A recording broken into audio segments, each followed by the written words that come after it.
Oof. There we go. Hey y'all. I'm live. Good morning. How y'all doing today? Good morning, afternoon, evening, whatever time it is where you are. Good. I just noticed because I was going to change the thumbnail for one of my videos on my legacy channel. And it said that video I recorded yesterday was private for some reason. I was like, I ain't set that to private, but what else? The King of Swords, I was just shuffling the cards before I came on a little bit. And it just came out the deck. That Father of Swords, I'm like, well, the return, ooh, the Ace of Cups at the cut, though. The return of the King of Swords. I do these so often. I'm like, how much can energy change within a day? But then I forget, oh, now the Father of Wands is with the Ace of Cups. I thought it would be the King of, or the Father of Swords and the Father of Wands. But, I mean, that ain't bad. What was I going to say? It's about today, right? And we kind of sort of encounter a different energy every day, different circumstances. Transits move. The thing that moves the most is the moon. And then you also got other planets moving. You also just got situations coming up in your day-to-day life. They build on top of each other. There he is again. Ooh, with the tower this time, that Father of Swords. And so we'll see. I kind of want to tell a story. And I'm not going to be on here necessarily too long. I'm getting back to work today. But this is a do-it-all time for me. So I'll do my short little upload on the Legacy channel. I think I like that. Oh, starting with the Seven of Wands. Okay. I want to get one more. Oh, no, we'll just start there. Bottom of the deck is the Six of Pentacles, which I love personally. And I'll set that here, and then I'll just pull off the top. At least until I get a row, and if it's a 2-row story, then I'll shuffle it up and pull again. But yeah, I think I kind of like that, doing the little bit over there. And it's actually a little bit now, which is amazing. I think my hair is also growing a little bit too. I think it's grown a little bit since the last time. I would love to. Ow! Ooh! Ouch! I would love to get it braided again. I lost my thing, my little hair thing. To keep it like from getting extra knotted when I'm sleeping, dry it out. I lost it. Anyway, I like doing that over there for a little bit of a something and then like diving in over here. Also, I'm working through this new phase where, and I mentioned it yesterday in the video that apparently ended up privated, I guess, that I want to start to soften up a little bit. I think the whole Swords and Fire thing, like that phase came to get me to speak. But again, it's not to neglect the earth and the water. And sometimes with a different approach, different things are possible, right? With the softer approach, sometimes it's possible to get a little bit more in those areas that are a little bit more raw, honestly, right? So they require a more gentle touch. Um, and so, yeah, I'm going to try to keep that in mind. So with the Seven of Wands, the Seven of Wands in this deck, the Seven of Wands is always a card of opposition. Usually of advantage against opposition. And so we have one wand that's lit, and the other wands are sort of falling away out of fear of catching fire, right? It's kind of sort of low-key giving me Burning Bush vibes.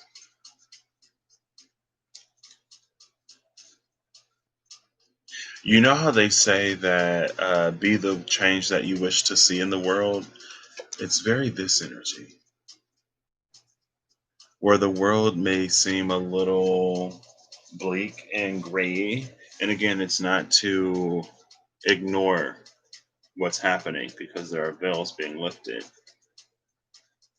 But there's something about being the light that you wish to see, standing even as it's dark. And as I've been saying for a few weeks now, pretty much since Mercury went into Cancer and started hitting my Mars up, that when the world gets dark, shine brighter. This is the world getting dark, us shining brighter, And in some way, it's the illusions and the falsities falling away,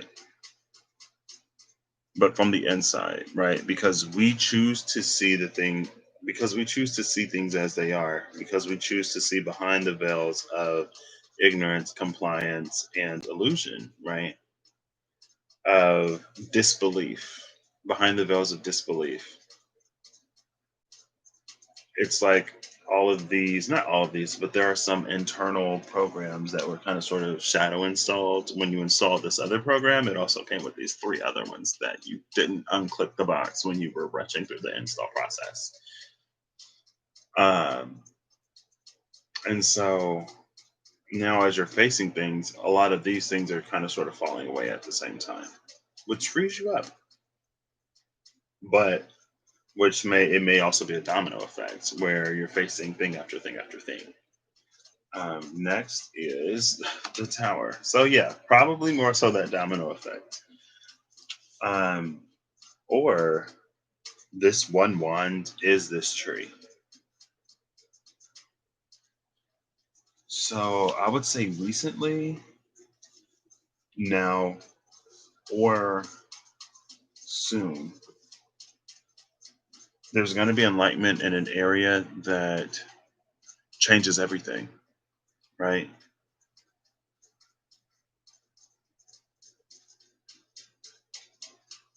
But it feels very liberating because it almost seems like these wands, like they used to be dark too. And it's like there were seven wands. One of them was real. Six of them weren't great. One of them was amazing. Six of them weren't that great. But when it was dark, you couldn't necessarily tell which was which.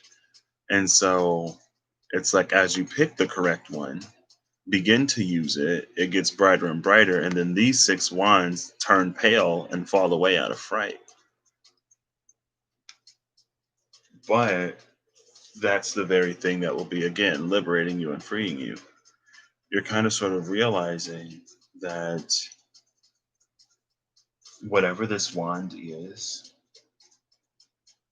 it has the ability to really bring in abundance.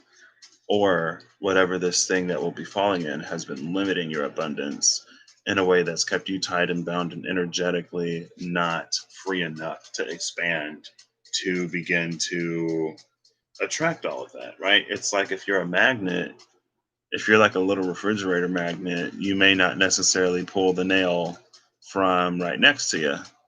But if you increase your magnetism a little bit, you can pull nails out of the wall.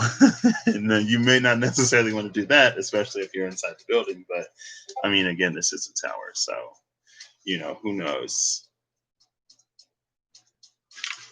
Um, Next is the Nine of Pentacles. So, yeah, let's go with that abundance thing. Well, we'll see. Either, like I was saying, after this tower falls, is going to energetically free you up enough to claim a lot of the stuff that you've just been. Everything is frequency and vibration, right? But if you're holding some heavier things, then it makes it a little harder to attract lighter things, more positive things like abundance, joy, fulfillment, fulfilling relationships, connection. That it's like mask free connection, stuff like that. Either that or this may be shaking up like not only the way that you kind of sort of perceive the world with that fire being sight, not only the way you perceive the world, which is different than conceiving the world with your thoughts, the way you see the world, but it may also change the way you operate in it or the very foundation of it. But we'll see if it's the former or the latter. With the Five of Pentacles here, girl, I'm kind of sort of. Am I? This ain't even a story. We start now. I'm gonna leave this and then I'm gonna start over because I wanted a story and I'm not telling it like a story. I always forget. But with the Five of Pentacles here, what you're losing is Four Pentacles. The Four of Pentacles is a card. It can be a card of security and stability, but sometimes it's a card of miserliness, stinginess, hoarding, stuff like that.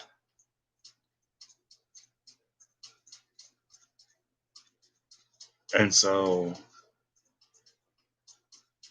it may actually be both.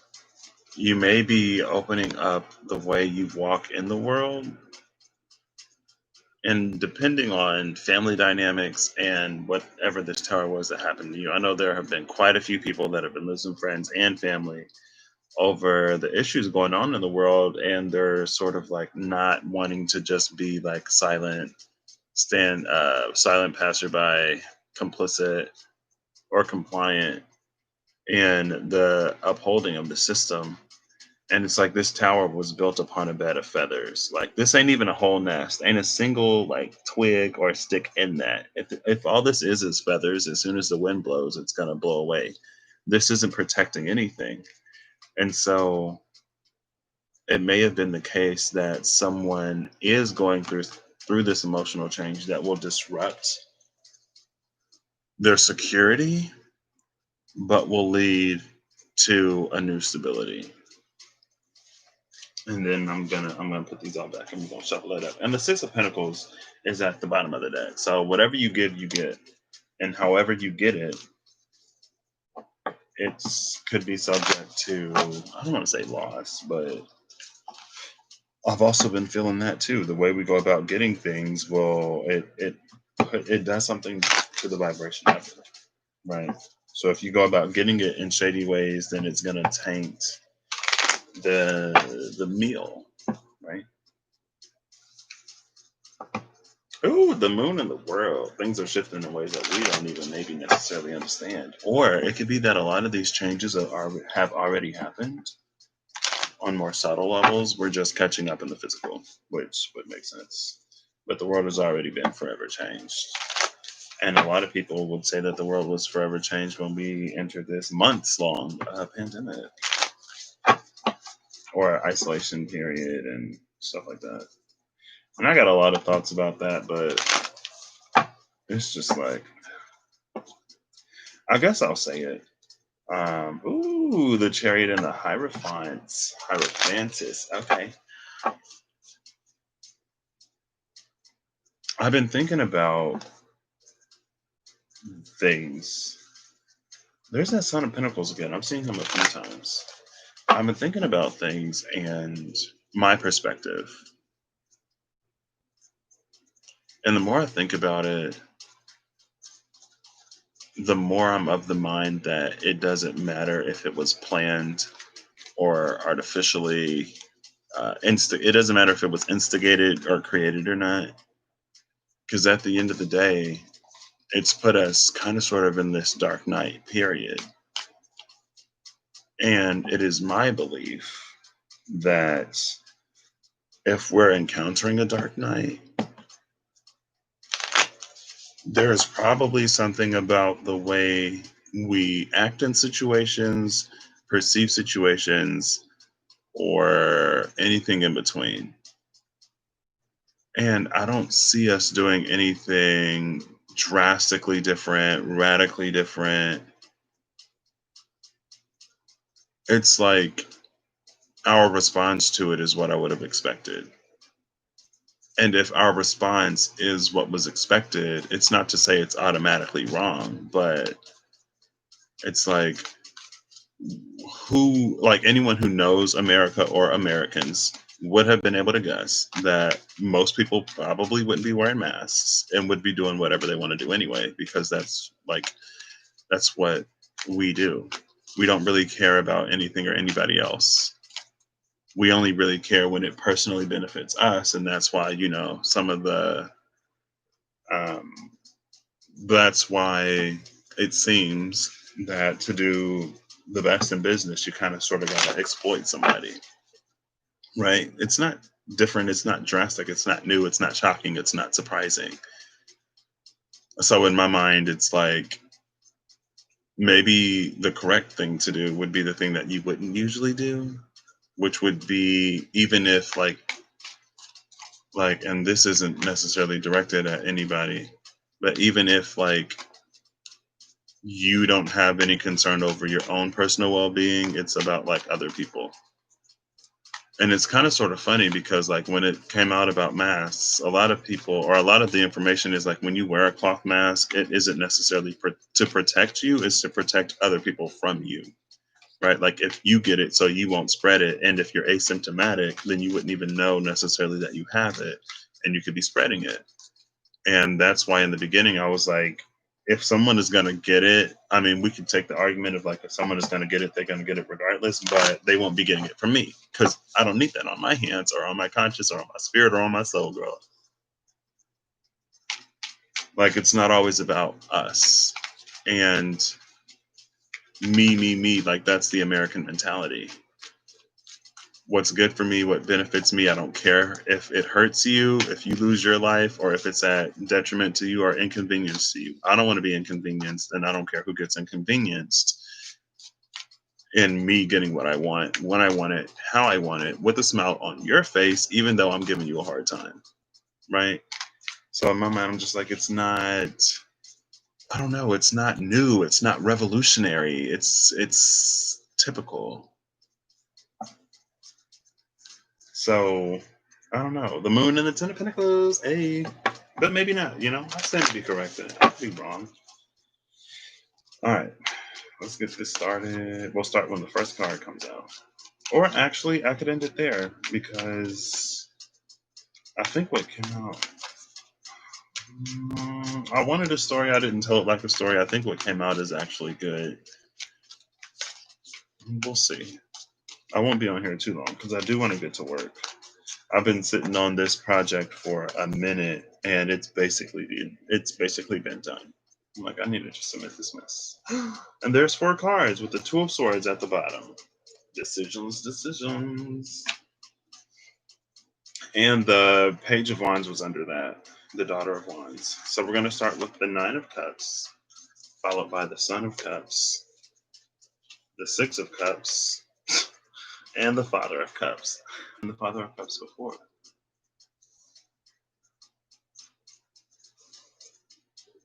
Okay.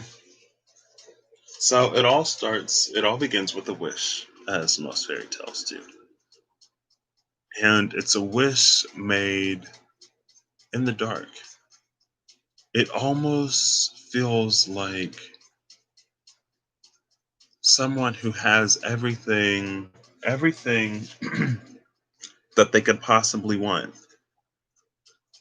except the one thing that they don't have. This is very like Prince Charming energy right here.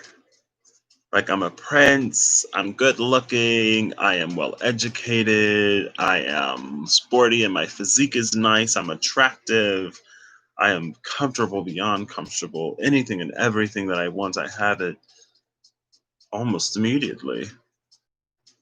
But when so much is given, it leaves so much to be desired. This is someone who wants something that they don't have, but they have everything. So they don't know what they want. But is ever nothing that they get ever fills that void. And here's the void right here. Here's Prince Charming. Enter the Son of Cups. Dashing, charming, sweeps you off your feet. He will swoon you, win your heart. You'll be fainting, girl. The whole 9 yards, the whole fantasy, the whole 9 cups. But there's this void within him that he doesn't quite know how to fill because he can't quite recognize it. There's an emptiness that the listeners of the story should be able to identify. But there's an emptiness when you are completely materially satisfied, but not internally. And it seems that his future has been laid out for him since he was young. He's a prince. He's bound to be king someday, right? Barring, extraordinary circumstance. But let me move my mouse because this distracted me. And to Cinderella with her mice back at her crib chilling. Let me stop. Um, but it's like everything has been laid out for him since the day he was born. And he's never. It's like if you saw this prince, you would think that he's a lot more conceited than he is. Some people do this thing where they project their insecurities onto other people. So if they're ever like jealous of someone because they have more than them, they look better than them, they get more attention than them. Jealousy will turn into spite, right? And so it's like, oh, look at her, look at him. They think they're so much better than everybody. They think they're this and they think they're that. It's like, no, you just feel insecure and you're projecting that insecurity onto them in a way that makes you feel that they feel that they're better than you because you feel some type of way about yourself. I've seen it personally. I knew this one dude who, like, to me, he was just like a dude, but to one of my friends who struggles with self confidence, he was like, "Oh, this dude, like the way he talks, the way he acts, he thinks he's better than everybody." And I'm like I've worked with this dude. I've spent some time with this dude. He's like actually pretty chill. He was like, "No, no, Pat, you don't see it." I'm like, "Okay, well, you don't see your glaring insecurities either. It seems, even though it haunts you in your dreams." It did. He told me about it. So anyway, and this is Scorpio energy. This is Scorpio energy, the Six of Cups, and he was a Scorpio. Anyway, everything had been laid out for him, and I don't think this is the type of person who would want to seem ungrateful. And I also don't think that he's the type of person that wouldn't accept this crown that will one day be his. Like, it doesn't feel like he has any personal squabbles with his life. It feels like he can recognize that he's in a good spot, that he's in a good point. But again, it's like I have everything I could ever want or desire, everything I would ever need, and more. Everything that I should want, everything that I should aspire to acquire is already set up for me. What then am I missing? Next card is the Five of Pentacles again. Love, right? When everyone around you knows who you are, knows what you're capable of, even if they don't know who you are, like if you're the type of person that's very attractive in whatever way you attract people, you always attract attention. It hardly ever seems or feels genuine. It's always something surface level. It's like even these cups in the Knight of Cups, every single one is on the surface, like perfectly on the surface, too. Like barely touching the water, girl. Like, and since nothing or no one ever goes beneath the surface, it's always, hey, Mimi. It's always, how you doing today? It leaves more to be desired from connections. Um, this is kind of sort of feeling like prince or princess who meet somebody who isn't royalty and then they fall in love vibes because like they don't know who they are and so they treat them like an actual person and not just one of the fangirls. What do you call them? Groupies. Not a fangirl, not a groupie. I'm doing pretty well today. I slept last night, girl. This is the second night in a row I didn't got some sleep. So since we had that eclipse, I've been able to sleep. Thank ya. And I dreamt last night too. I don't remember what it was, but I slept. I dreamt. I'm awake. I'm alive. I'm blessed. I talked to my buddy Nathan yesterday. I hit him up. I didn't push, I didn't press because, he doesn't like it when I do that. So I could tell that something was a little up with him, but, we shifted the conversation. We had a good time. He he makes me laugh. He's really entertaining. In a very like not in a low key way, but oof, we'll see. Same. But anyway, I'm good. I had some good conversation with a friend I haven't really talked to in a while yesterday. Um, and I reached out to another one of my friends yesterday, and she just hit me back today. And I guess yesterday I kind of sort of talked to a few people that I haven't really talked to in a minute. Um, and I woke up feeling refreshed today, so no complaints over here.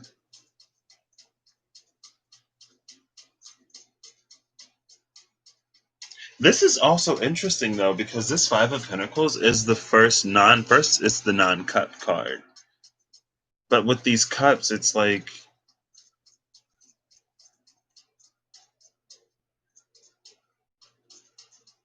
everything he would want, he has. But maybe with the Pentacles, he doesn't have what he needs, what his heart needs, what his soul needs, like as a person, sometimes we need people we could really build with. But anyway, he realizes that first, it's not love. He realizes that the thing that's missing is there's no one in his life that really questions him, that challenges him, that dares to see who he is beyond the things that they can see about him. Right? Especially with the Scorpio energy, girl, there's no one in his life that can see to the root because everyone else is just focused on the tree. And everyone else they want the shade, they want the fruit that this tree bears, they want to take selfies in front of it because it's a famous tree, but no one cares about, like actually taking care of the tree, right? Who's making sure that when it's a thunderstorm outside, that this tree don't get struck and end up like this? 1 second.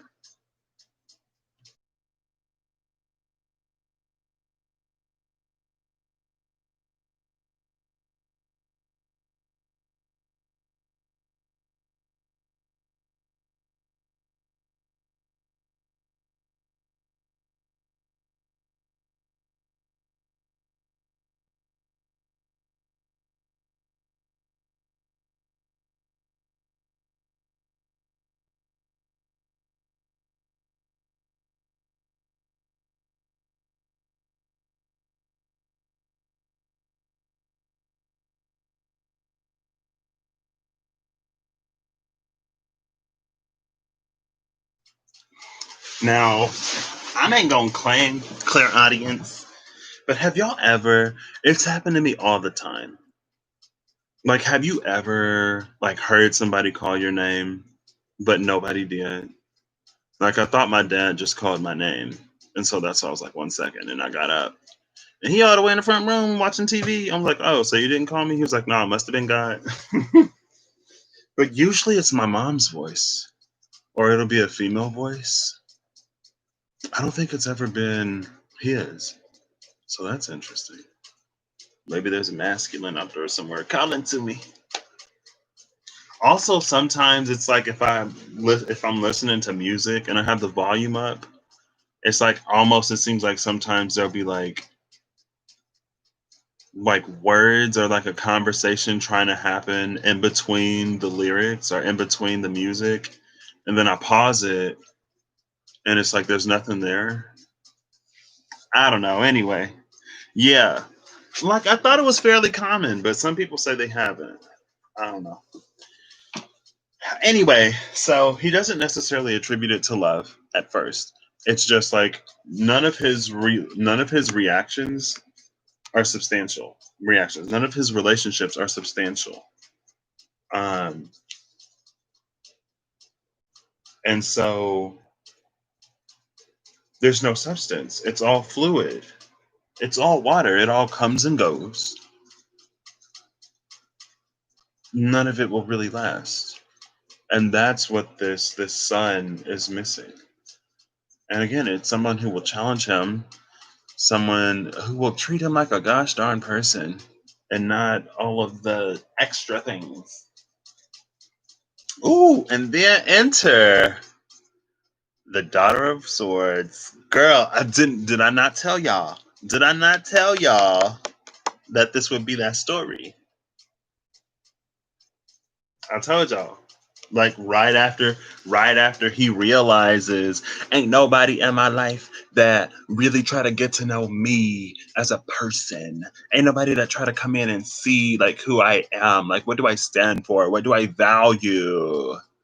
Now enter this Daughter of Swords girl. So we gonna do another round. We doing another round. Are we? Are we? Or are we gonna end it there? If Siri says tails, we'll just end it there.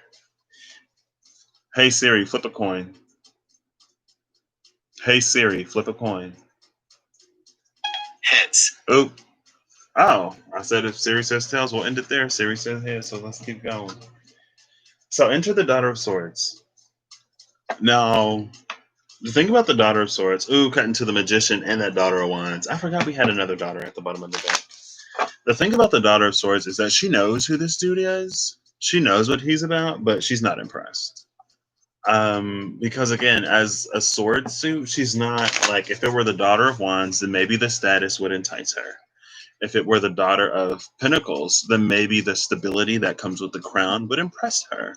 If it were the Daughter of Cups, there he is. Oh, the Father of Swords with that Six of Pentacles, though.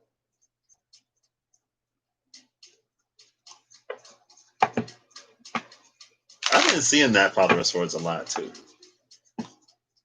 You want to come up with that Six of Pennies? Oh, and now the Father of Swords got some strength, y'all. Okay, girl, work. Come on through. Speak that truth. Speak your mind. Speak your heart. Let's see. So, there we go. Enter the Daughter of Swords. Bottom of the deck is Death. So she may have been a little bit rebellious. I feel like she the type of person who don't mind speaking out against the crown. And so maybe that's why she's not impressed. Maybe she's like, you're inheriting a system that is based upon the exploitation of the labor of me and my people, and we will not stand for this. I will not bow at your feet and kiss the ground that you walk on. Because what do you have that you've worked for that you actually deserve? And then he's like, ooh, kind of sort of turned on. Don't know how they met, but they met somewhere. Maybe she was like breaking into the royal castle or whatever, and she had just made it onto the grounds, and she was gonna go and swipe some food from the royal kitchen, from the what do you call them? Not the pantry, the more fancy word. Just anyway, she was gonna swipe some food for some like orphans or for for just people who was hungry. Girl, it's like they got more food than they could ever want or eat in that castle. So I'm gonna get in. I'm gonna get it. And she snuck in, and she real good. She a pro at it. She do it. She don't get caught. But all of a sudden, one day, this prince is just in there. And the prince is like, who was you? And she's like, oh, you don't have to worry about who I am. And I know exactly who you are. Spoiled brat of the Swan Kingdom. And they're both birds. Look, they're both birds. I love that. They're both birds.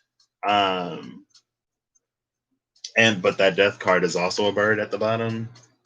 So, Anyway, she's like,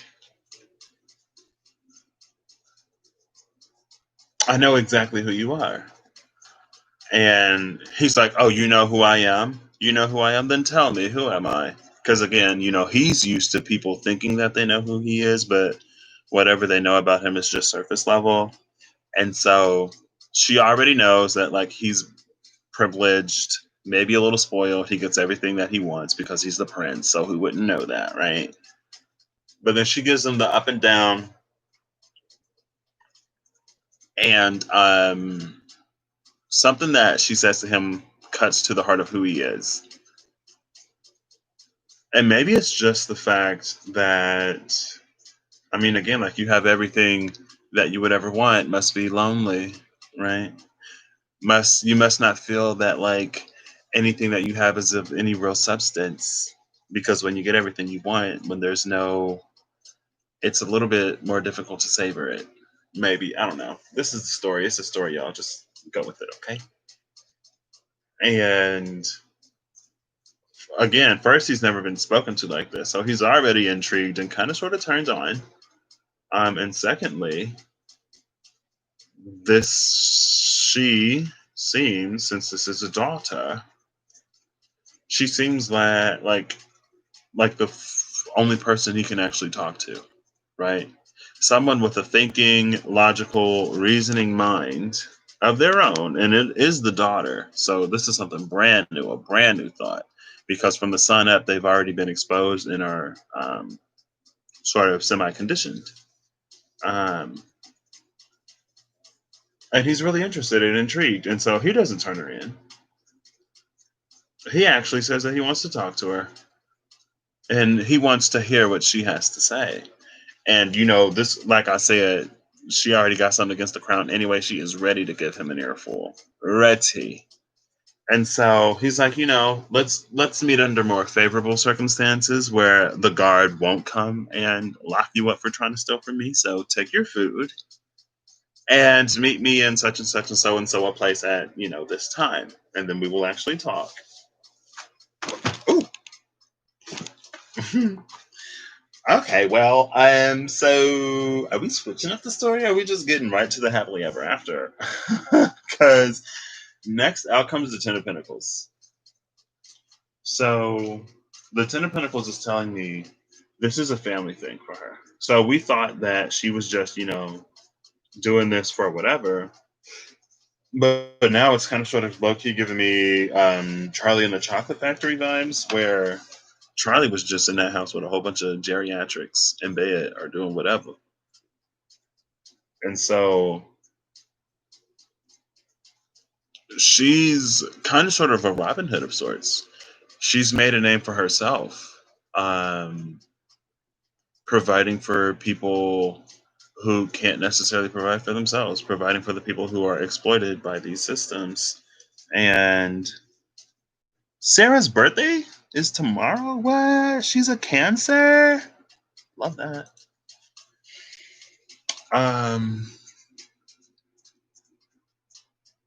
And so she's also kind of sort of proud of her skill.